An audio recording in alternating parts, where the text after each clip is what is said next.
Hi guys, welcome back to my channel, Edmund Mindaros, and for today's quick tutorial, and I'm going to show you guys on how to increase or decrease the number of emails displayed per page on your Gmail inbox.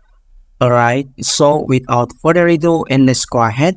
So all you have to do is to open up the Gmail, and then dito lang sa top right corner, and then i-click mo lang tong settings. Okay, so makikita mo dito yung quick settings, and then i-tap mo lang tong see all settings.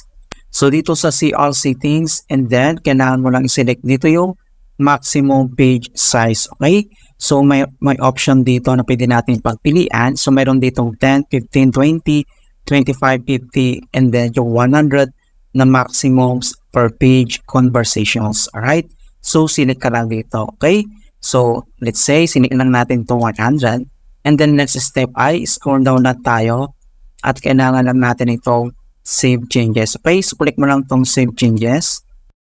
Alright, so ganoon lang po kasimple. Kung gusto mo naman yung i-decrease, so same procedure, tap mo lang tong settings, and then tap mo lang tong see all settings, and then dito sa maximum page size ay click mo lang tong arrow to, and then select ka lang dito kung gusto mong i-decrease from 100 to 25, and then next ay click mo lang tong save changes.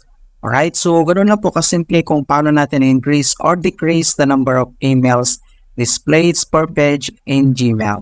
Okay, so please don't forget to like this video and subscribe to my channel for more quality content. Thank you guys, and see you in my next tutorial.